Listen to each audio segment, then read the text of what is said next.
All right, we are up and going. Zach Oehlman, how the heck are you today, sir? Blessed and highly favored. Excellent. I love to hear that kind of stuff. So, your industry is real estate investing, which is, I would say, not very common, but I would also say it's become a little bit more prevalent here recently. How did you get into that? Yeah, so I got into it. My background was financial consulting. I pretty much can value anything that creates a cash flow. And I was working in corporate America, thought I was going to get rich, became very successful in it, and I was still, not living the lifestyle I wanted. So I came down to a local real estate investing group, and I saw a 22-year-old young man making $10,000 a month traveling the world. And I said, hey, maybe there's a different way. And I just started hanging around other people that were doing it and just got busy and fully committed. That's the biggest thing, fully committed to having that life, and just never gave up. And it took me about a year and a half to do my first deal. And I just, ever since then, man, going full steam ahead. Okay. So what prompted you, or were you already kind of considering real estate investing as something that you might do in the future, or what made you decide to go to that meetup? I wanted to make money. I wanted to I wanted to buy a bit. I was making six figures in my job, and I had every benefit you could think of. But I wasn't bringing it home that much after taxes. I was a single guy living in Chicago. So I wanted to start my own business or buy a business, and I couldn't get any capital. Let me rephrase it. I didn't know how to get access to capital. And I saw real estate investors. It was really easy to get access to money. So I just started down that road, because in real estate, if you got a good deal, they don't care about your income. They don't care about your credit. They don't care. They're lending on the asset. So that's the reason I decided to go down real estate. And then I really got educated about it and saw all the benefits of it, and just fell in love with the concept, the industry, the strategies. And yeah, that's how I got started. Okay. And then what was the group that you were involved in when you were in Chicago? Was it just like a regular meetup, or was it a certain organization? Yeah, it was. I went to a bunch of them. I went to some free ones. I went to all different types of them. But I ended up at one. It did cost money. It was at the time $15,000 to join, but it came with an education program, and they met every week and every Thursday and every other Saturday in person, and that was huge for me. The education that was based around was Renatus, and that's who I'm still involved with today, because I'm constantly taking their classes, and just constantly learning new strategies, and not only around real estate but around wealth. Okay, so this group Renatus, they're not just involved in real estate investing. They're also basically encouraging people to build the life that they want to live through their education system. Am I getting that right? Yeah, so they teach you how to invest in real estate, every type of real estate investing you can think of, but they also talk about tax strategies, velocity banking, infinite banking, 1031 exchanges, life insurance policies, cost segregation, small business payroll. I mean, you name it, and they have a class on it, and it's really great, because there's a lot of people that know how to make money, but setting yourself up for long-term residual income is the goal, at least for me, so I can be traveling and collecting checks. So Yes. the more you can keep and reinvest back into it. We just started implementing what's called the infinite banking concept, and it's how to use life insurance policies to actually become the bank. And it's a fascinating strategy. That is interesting. Yeah, because the way that you and I met was actually through a meetup, and then I became involved with Renatus. But I've had to kind of take a little bit of a break because of my situation. But the infinite banking thing, that sounds like a new development, because I haven't heard of that one yet. Yeah, it's been around. Nelson Nash actually is the one that really made it famous. the Rockefellers, the family of the Rockefellers, that's how they grow and maintain their wealth. So the concept has been around for a long time. Mm. We started a class on it maybe 2 or 3 years ago. Inside the curriculum. It's known as wealth acceleration. So there's a couple different terms for it. So Okay, that might have been the reason I didn't see it, is because I might have seen it under the wealth acceleration and not just the infinite banking with what you just said. So yeah, it's yeah, probably in there somewhere, because I know there's just a wealth of information within that learning module. absolutely. Yeah. So thinking back to how you got involved with, real estate investing and with Renatus, um, for somebody that is actually thinking about getting into real estate at this point in time, how would you suggest that they do that? Would you suggest they look up Renatus and see if they have a chapter, or just go like to meetups, or how would you suggest people start that process? It all really depends on how serious they are. If they're committed to it, I tell them to actually join Renatus, spend the money. If they just want to go and check it out and see if it's something they want to do, go find someone local and go find a local meeting, go find a local thing, a meetup or a Facebook group or something, and just see, if it's something that you're interested in. And then once you're interested, I would say, Renatus has the best education around. We get people. We have 200 to 300 people a week that come out of our office. We have a local office here in Phoenix, Arizona, and most of them. The only other option is, YouTube, Google, maybe a book. But the big options that people have are guru seminars. And what I classify as a guru seminar is it's someone that comes into town on a Friday and leaves on a Sunday and tries to sell you a $40,000 to $60,000 package. And the challenge around that is we see it all the time, is they're not left with any local help. And they can get someone to come out, but it's going to cost them 20 to 40 grand to send a local coach out for a week or two. And it's a lot to learn in a week. And so we love our model. We think it's the best. Are we biased? Yeah, because it's ours. But I would tell them to check it out. Any event you go to, leave your credit card at home and just get a good feel of the people running it, and a good feel of the value that you're going to get from it. I actually went to a walkthrough when I first became aware of your meetup. I went to a walkthrough and listened to a guy speak, and he basically told the story that you just told about the guru seminars and how they're set up and what they do, and the disadvantages of what happens after they leave town. Right. And I thought to myself, okay, all right, well, I've never experienced that, but that sounds like a kind of a less than ideal setup.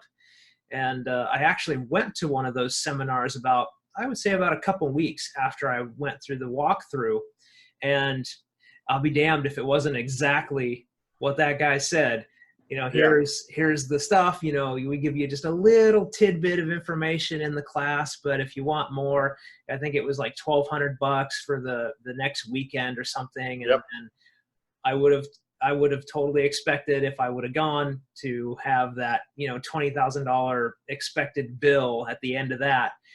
And that's a big reason why I decided to go with Renatus, is because it's local and because you told me how it was.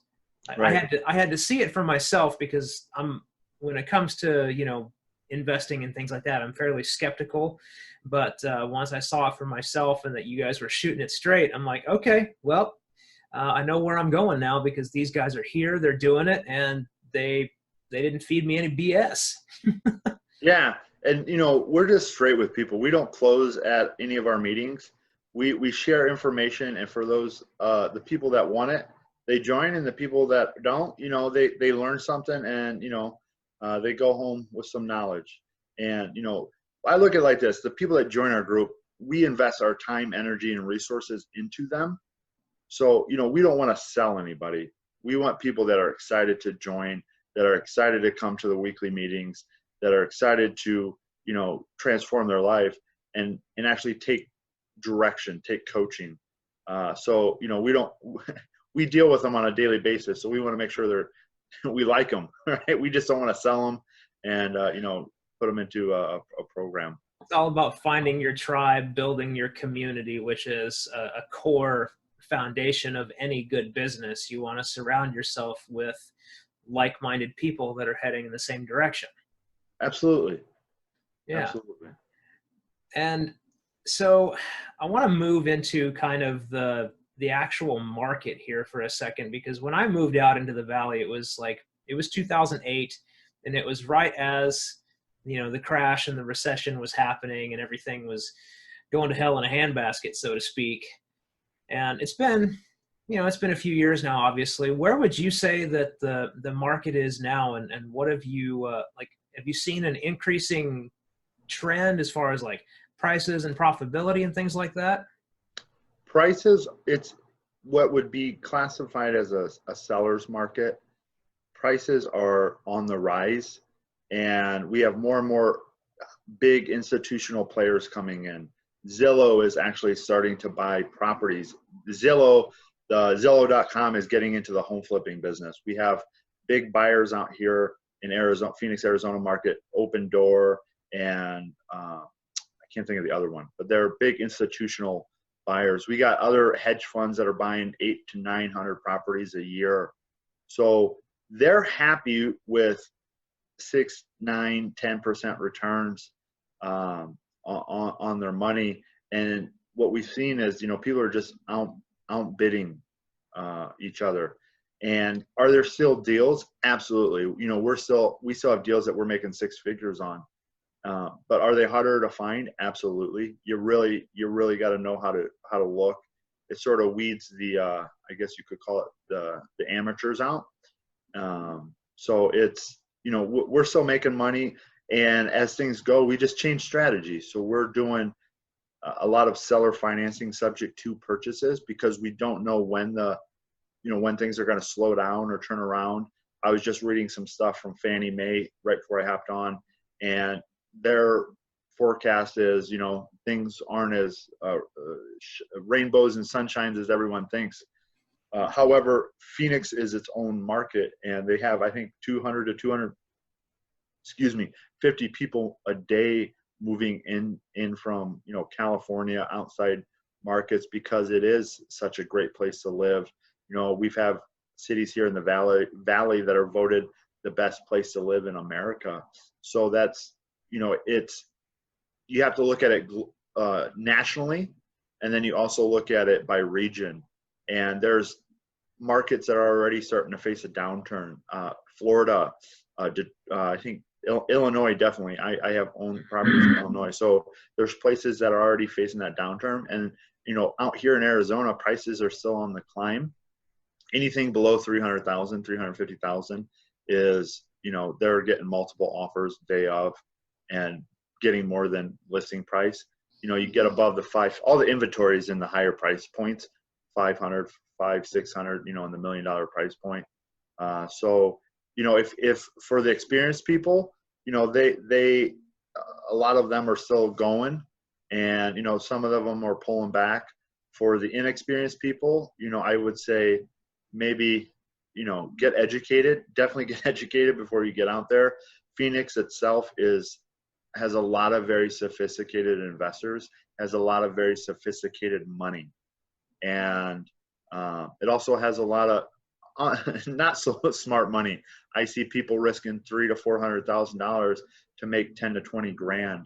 And that, to me, that's a little bit silly, but they're willing to do it. So with Zillow and an Open Door and the other people that are coming into the Valley, you said they're happy with the 8 to 10% returns.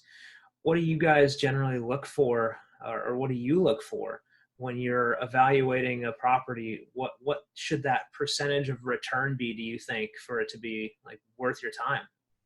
Well, it really all depends. And what I mean by that is I like doing most of my deals with none of my own money. So you can't really calculate a return if you don't have anything into it. But it depends on really what property, what type of deal you're doing. If I'm doing wholesaling, it depends on how much time I put in it. I want to make at least 5 to 10 grand. If I'm flipping, I want to at least make 10% of the ARV, if not 15 to 20. And what I mean by that is if your house is worth 300, I want to at least be making $30,000 on that. Now I'll borrow all of that money, or I'll partner with people to make that. And that's on the bottom end of it. And, we have people in our group, they just sold a house for like 750,000, or it's on the market for 750,000. They're going to make like $120,000 on it. I did another deal. Somebody in our group, they bought a house. It was a short sale. So they owed 130. They negotiated it down to 72. They put about 30 into it, and they sold it for 180. And, after all the bells and whistles and expenses, they made about $50,000 on a $180,000 house. So that's a huge profit. I was just talking to a friend of mine. He made $17,500 on a wholesale. And this is recently, as of, in the last couple of weeks, months. So they're still out there. Now, everyone has a different risk parameter. I on rental properties, I don't like having rental properties if they're not making at least $400 of cash flow a month. So on the great thing about rentals is if people really understand a rental, most people only focus on the cash flow. That's the cash on cash return. But what they don't look at is they don't look at the depreciation benefit, the appreciation benefit, meaning the price increase of the house, or the amortization effect, which means your tenant is effectively paying off your mortgage. So there's 4 quadrants that you really get a return in, and it's very easily, easily as I guess you could say, based on who's saying it, get 100% return on your money on a rental property. So, again, it depends on your strategy and depending on your risk factor. But I tell people, be careful of hard money right now. Short-term, high-interest loans, that's what we've referred to as hard money. We love doing seller financing, subject to deals, because we're getting them on 30-year mortgages. I just looked at a couple of my mortgages, and they were at 3.5%. So if the market turns, if we're going to fix and flip it and the market turns, we can turn it into a buy and hold, a short-term rental, contract for deed, lease options, all these different exit strategies. When you structure it, when you write up the contract, you first intend obviously to do the fix and flip, but you can write it in as, if things happen, we might turn it into, like you said, we might turn it into a rental property, or we might fix it and hold it for a little bit. And that's all things that can be discussed and with the seller, if you're doing that seller financing, right? Yeah. So your real seller financing subject to is the method I really like. We've done our last couple of fix and flips on that. And essentially the deed goes into our name, the mortgage stays in their name. Now we do a lot of those on pre-foreclosures, and you really got to understand how to do them, because done incorrectly, you can put yourself at risk by not having the paperwork done correctly. And you also got to make the seller aware of the implications of that. The debt is still going to be in their name. So, fully disclose everything and let them know. But yeah, it's all done on the purchase contract. So when you start investing in real estate, there's a lot of concepts out there that, we talk about lease options and contract for deed and subject to and land contracts and all these seller financing terms. And, they're similar, but they have different ramifications, legal ramifications, and the paperwork has to be done, is different. And that's a big thing. And if you ever bought a house, you understand there's a lot of paperwork. And if done incorrectly, we've used title companies before on subject twos. And when we went to sell it, we bought it on a subject to. When we went to sell it, we had to track down the buyer because the title company didn't do everything on the front end, and we couldn't sell it on the back end. So it's very important that you're working with the right people, because we were luckily able to track the sellers down that we bought it from, and get them to sign the paperwork so we could sell it to a different person on the back end. But, I would have hated to see what it looked like if we didn't. And that was the fault of the title company you were working with at the time, that they just missed something? Yeah, it was a one-page document. I forget what it was called, but it was a one-page document. And, luckily we treat the people we buy our houses from, we treat them very good. So we maintain that relationship with them. So they answered their phone and they said, absolutely, no problem, we'll be in and sign it right away. Didn't ask for any money or anything. So I think that's a huge thing to understand for everyone new. If you're experienced, you probably already understand this, but treat the people with respect and dignity and just take care of them. Now, you're in this to make money, but you can also make a difference, right? A lot of the people we're dealing with they have challenges. And if we can solve their problems, we can be a huge impact of good impact in their life. But there's also the opportunity to treat them poorly, and it'll come around and bite you in the butt, because there's people here all over the country, here too in the valley, that are not ethical, and they take advantage of people. And it's a small industry, so it comes around. I could see that being more isolated, the investor community being more isolated, and like you said, a small world. And yeah, in those types of worlds, the word gets around fast if you're not treating people, like you said, with respect and dignity, and actually building a good relationship. So yeah, it was definitely good that those people came through for you, and that you set up that relationship correctly in the beginning, just by being Right. the upfront business person that you need to be in order to to be successful with this.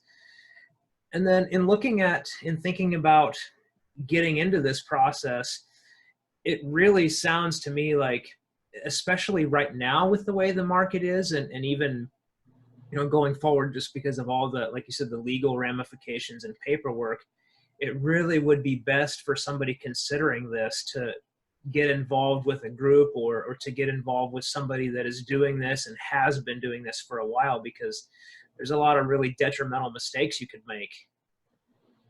Yeah, the biggest thing is you want to find somebody that's local in your market, a group that's local. If you're in Phoenix, come check us out, or Maricopa County, Arizona, come check us out. I think we have the best thing out there.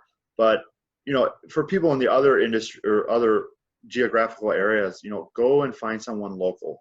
These people that are going to these guru seminars that are paying $20,000, $40,000, $60,000 for the education, they're telling them inside of the education to go find local people. So save your money on them and go find someone local, and check them out. Go to their events, feel them out, see who's doing deals, if they're actually legit. Look them up on the internet, and do your due diligence, because it's very easy to get wrapped up and spend some money with a place that may not align with where you want to go. So if you've got probably, I would say maybe like 10 grand or less to invest into, like, getting into real estate, where would you suggest somebody start? Should they start like doing fix and flips like everybody sees on TV? I would say, man, if I had 10 grand and I had to start over again, like, it depends. If I have my knowledge, I can do it with no money. If you don't have any money, you gotta acquire the knowledge. I'm sorry, if you don't have any experience or the knowledge, you gotta acquire that knowledge, because 10 grand is nothing in the world of real estate. I mean, out here in Arizona, 10 grand isn't gonna get you anywhere. Unless you understand, unless you have the knowledge, right? And then if you have the knowledge, you can make it work. So it depends on where you're at. If you have no knowledge and you got 10 grand and you're just looking for someone else to invest it, there's plenty of places to go. And here's the challenge around it with that small amount of money is the people I deal with, we're dealing with hundreds of thousands of dollars. and you got to be careful how you raise money. So if you can lend money or you can partner with people, but the I word, we hear, investor, it has several different meanings. But if you're an investor and you're going to invest in somebody's property, there's some gray areas around SEC, Securities Exchange Commissions, that the real estate investor could get in trouble because they're raising money without a license. So if someone came to me and said, hey, I have 10 grand, I want to learn how to invest, I would say join our group. That's what I would tell them. Now, if they said, hey, Zach, I have 10 grand, I want to, I'm happy with 6 to 10% return, I would tell them to go look at there's plenty of, we're getting ready to start one ourselves where people pool the money, crowdfunding. So you can use crowdfunding and invest as little as $1,000, I think, $1,500, $2,000. And, they're getting 6 to 8 to 10%, sometimes 12% returns out there, depending on what they're investing in and depending on the style. So if you want to be more of a passive investor with that little amount of money, that's a great strategy. Obviously, the stock market, you can buy in ETFs and different mutual funds that invest in real estate. So again, it really all depends on how much time you want to put into it and how much control you want to have over it. The more control you want to have over it, the more educated you need to be. Definitely.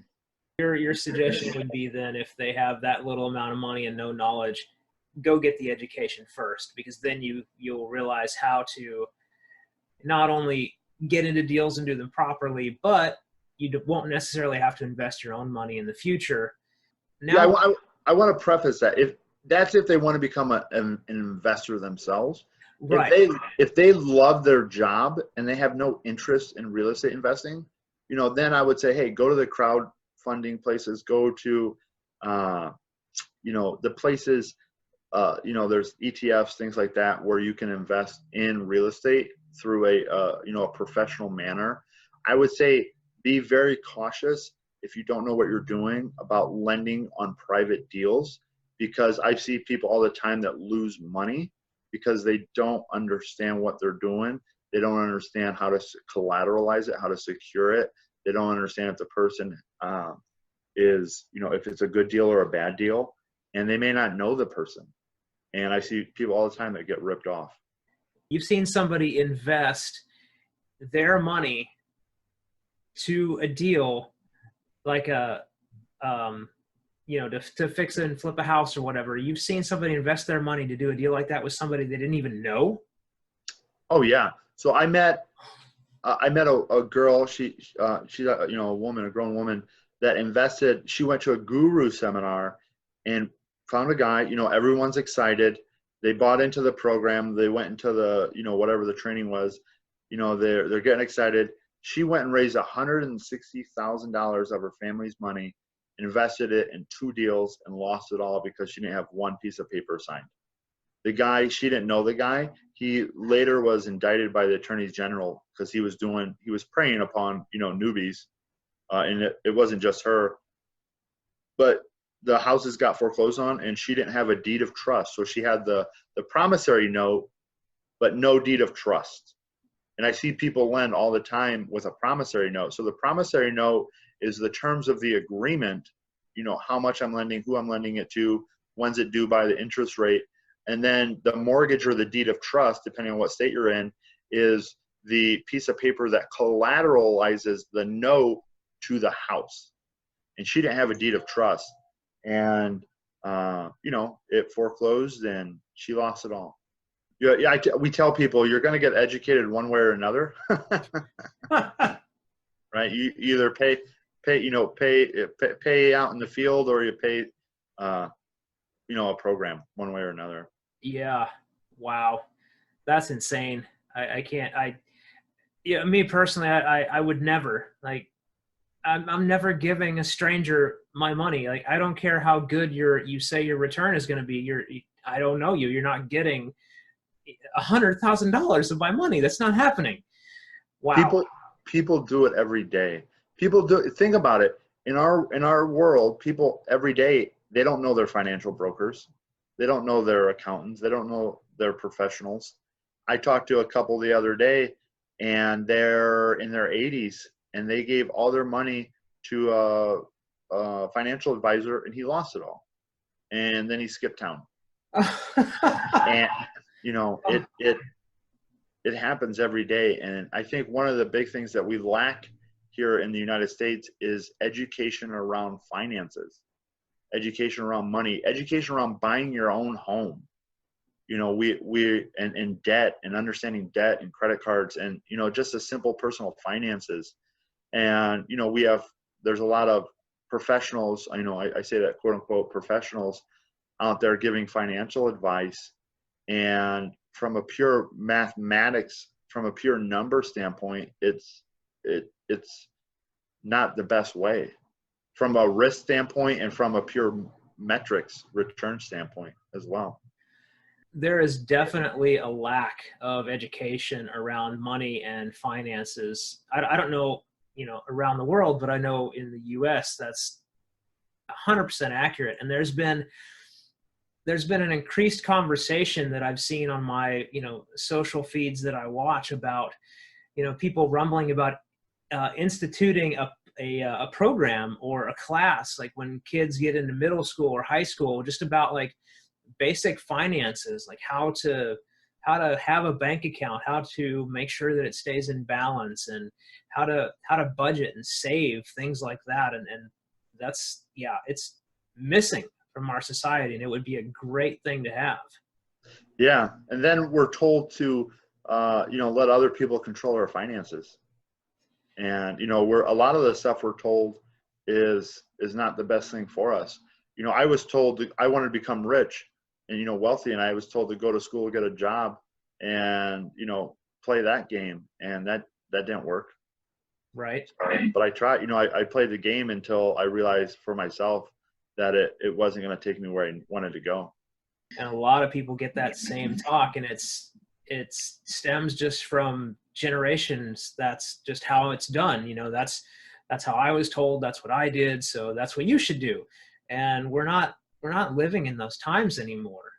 We've got this great thing now called the internet that has allowed more people to create wealth than ever before, whether you've got a college degree or not. And just times have changed then, and the advice needs to change too. Very much so. I want to harken back to your thing about, like, you're either going to learn the lesson before with education, or you're going to learn it after when things go to crap. Right. So what lessons have you learned after you've got the education that would be good to know, like, going forward for somebody that is already in this world or thinking about getting into it? Like, what are those other little, I guess you could say, real world experiences that you've had? Being around people that are of good integrity and good character is huge. And, that's something just all around in the world of business. But for me, here's one thing I learned specifically around, like a practical application is you got to understand how to finance a property. So there's so many ways to finance real estate, and people think financing the property and finding the property. Now, there's a lot of wholesalers out here in Arizona, and what they do is it's called daisy chaining, or, they mail out their, someone else's property, and they mark it up $5,000 to $10,000, a couple $1,000s. So that's something that happens out here. But to really find a deal like direct to seller, it takes a skill set. And if you can gain that skill set, you can make a lot of money, because there's, there's not a lot of people know how to do that. They cherry pick from other people's deals. And then once you find a deal, is learning how to finance it. So there's a lot of people that we talk to that other people, I guess, skipped over, because they didn't know how to make the deal a deal. Most people out there know traditional fix and flips, which is using hard money or a realtor, then wholesaling. Traditional wholesaling, you find a buyer and a seller and you put them together and you collect a fee. And then, your traditional rentals where you find somebody and then that's selling their house, you buy it on a 30-year mortgage, you go to the bank and go that process. But there's so many other strategies that can maximize the returns. A big thing out here right now is short-term rentals. We're doing, there's lease options, there's contract for deeds, there's tax liens, there's notes, there's commercial, there's land development, there's building homes. There's this plethora of others. I talked about subject to earlier, a contract for deed. There's a plethora of other strategies that can help you make money on properties that everyone else overlook. To give you an example is I just bought a house at retail and the guy was going through foreclosure. It had very little equity in it. So all the traditional fix and flippers and all the traditional wholesalers passed it up because they didn't know what to do with it. And he was going to actually go to foreclosure. We came in and we, had a conversation with him, worked down a deal, and we were able to buy that property on seller financing. And what we did is we turned it into a short-term rental. So the principal, interest, taxes, and insurance were $1,250, and I rent it out for over $4,000 a month right now, and it can rent for $6,000 to $8,000 during season out here in Arizona. So, in that instance, I really don't care about equity. I'm more concerned about cash flow. So being able to structure a deal and learning that there's multiple different strategies is a big thing, but that comes down to knowing how to get them financed, right? Understanding that realm of it. That's the biggest thing you would look for and want to get in line, is knowing how to finance them correctly. Yeah. When you say the short-term rentals, now is that like you're doing stuff with Airbnb, or is that more just you're putting it on the quote unquote rental market and then just having people rent it in a traditional fashion? So that's more like Airbnb. So a lot of people call that strategy Airbnb. Airbnb is actually a company, right? But in the short-term rental market. So short-term rentals is a day, think of it a day to, a couple months. And the best way I can explain this is, before I explain it, there's a couple ways to get into the short-term rental market. Is you can have your own home, right? There's people that rent out rooms in their own home. You can buy a home, you can rent that out. Or what a lot of people are doing, it's very popular right now, is people are buying, let me rephrase that. People are leasing apartments on 1 to 2 year leases, and then they're subleasing it through systems like Airbnb, VRBO, HomeAway, different platforms like that. And I look at that, the best way I can explain that is like, imagine you go to Costco and you buy a case of pop for $5 and then you sell each can for $1. That's the same thing with that strategy. Is we have people in our group that are controlling, they're not buying, they're controlling these properties for first month's rent, last month's rent, and then whatever it takes to furnish it. So it's, we have people $4,000 to $6,000 can get into their first short-term rental. And, from a risk standpoint, it's awesome because there's hardly any risk. Because if it doesn't work out, we teach them how to put it in the lease that they can rent it long-term. Or if something happens in the short-term rental market industry, like I just saw an article today I guess there was a shooting at a short-term rental party. There was a party, so they're really cracking down on that. So if it's banned, right, you have a thing in your lease that says, hey, I can get out of my lease if this no longer is allowed. So there's a lot of ways to really mitigate that risk. Again, if you know what you're doing, and it's a great way for people to get started creating cash flow. Now, it requires a little bit more time because there's a little bit more management to it if you're self-managing. But it's a great strategy. Now, these short-term rentals and the apartments that you're talking about, where are these apartments? Like, are they within big? I can't imagine a big apartment complex would allow something like that to go on. Are these more like smaller complexes that are, privately held by like an individual or a smaller company? Yeah, those are, the mom and pops are your best bet. And I know people that are doing it in big high rises. They're actually talking with the leasing offices. There's business people, the companies that place business owner or business transplants. I can't think of the term right now, but they're used to the shorter term concept, so they love it because we're guaranteeing the long term lease, and they have to understand the model. And there's a couple different ways to do it. We can straight up lease it from them, or some people do profit sharing, saying, hey, you got this vacant home or vacant apartment. Hey, I'll run the business aspect of it. We'll use your house and we'll split break up the profit in a certain manner. So yeah, but your best bet is like somebody that understands it, and you got to sell them on it, because there's a lot of people don't understand the model, and they think all these people are running in and out of their house, and you're going to have stuff that comes up, crazy stuff that comes up, and that's just part of being in the business. But as long as you have protocols in line to manage it, again, it really mitigates a lot of the risk.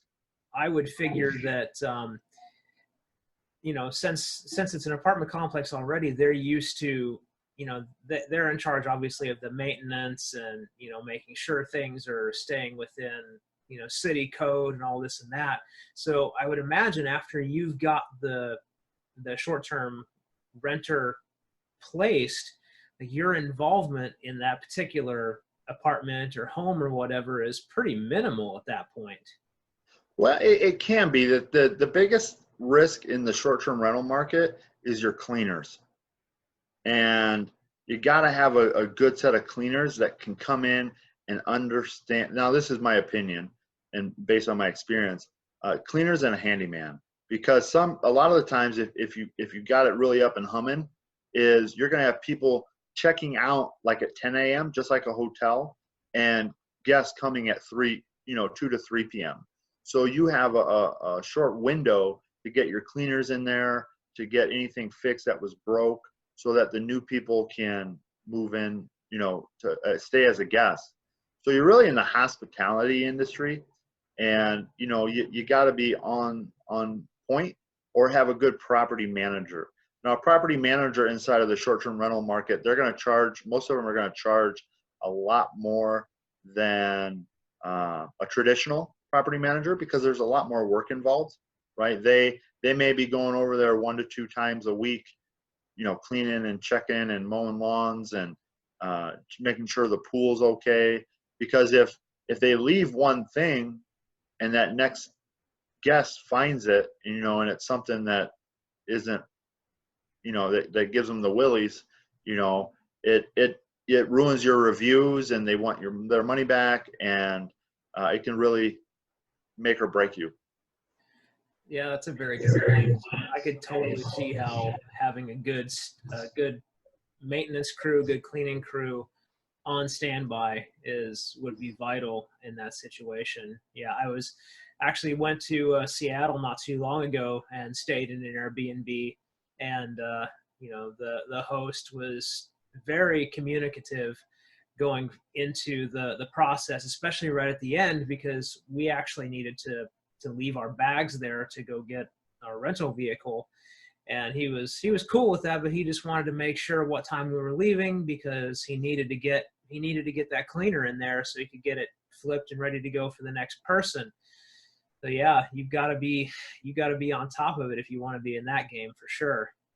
Yeah, and it really goes with economies of scale. And what I mean by that is, if it's something you really want to do, your first couple are going to be tough, because you're going to be either doing it or you're going to be paying people to do it, and you're not going to be as profitable. But once you get 5, 6, 7, 10 of them up and going, that's enough to keep a full-time crew going. Is depending on where you're at. And, I have friends that own 20, 30, 40 of them, 50 of them, and they have their full-time cleaners. They have a full-time warehouse with linens, right? Just think of the cleaning. Just think of the laundry alone for 20 short-term rentals. If they're 2 to 3 bedrooms a piece, man, that's a lot. And, so you really got to have your ducks in a row, because it's a business. And, but it's a great business to be in. It generates a lot of cash, and, with very little initial outlay. Well, kind of like we were saying before with the 10 grand and where to put it. You could get into a space like that with you saying, like, invest in like 1 or 2 units and pay for the lease for 1-2 years, whatever it is. But again, you've got to have the knowledge to go with that. Right. You can't just get in there and think, oh, I'm going to be an Airbnb guy now. I'll have 2 places, I'll hire some cleaners and it'll be all good. Like, well, no, because if you mess up your paperwork, or, you don't talk to the management company about certain issues or whatever, you could be out on your butt. And then where are you? You're down 10 grand or maybe even more at that point, if you've got to, pay any kind of fines or fees or anything. Yeah. And, the thing with the short-term rentals is, you got HOAs. You can't, you got to be conscious of the HOAs. You got to make sure that you're on the up and up with the landlord. If you're doing that model, it's called rental arbitrage. You got to make sure that your lease is set up that you can get out of it and limits your risk on that end. On the guest standpoint, you got to make sure that your profile is set up correctly, so that if they do mess up something, you can get paid. Because if your profile isn't set up correctly and they damage something, let's say, or they do something that causes a financial impact, if it's not set up, if it doesn't say it on the platform, you may be out, right? You may be out, and that can end up being a lot of money. A nice couch, living room set, whatever in there, and somebody decides to have a party or just be a jerk and take a knife to it and cut it up, then you're out a new replacement set of that, which can be, 2-3 grand depending on what it is. So yeah, it's interesting. I didn't realize or didn't think about that particular part of it, that you would have to write in on your profile or on your terms and conditions or whatever they call it, that if you mess something up, guess what? We're charging your card on file. Yeah, we went to the point where in one of our homes, we said, because they were taking little stuff, like just little stuff. And so we just put everything in a price catalog. And we said, hey, if this is missing, you're getting billed $15. If this is missing, if our towels go missing, you're getting billed $10 a towel.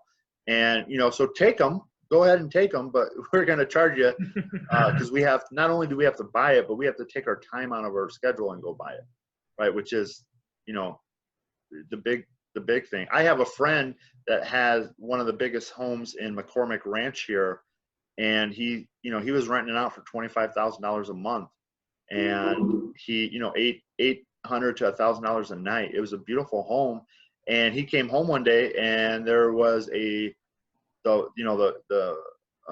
subdivision was full of cars, and there was a bouncer in front of his house, and he goes to go in his house, and the bouncer goes, "You're not on the list." and he goes, "It's my house."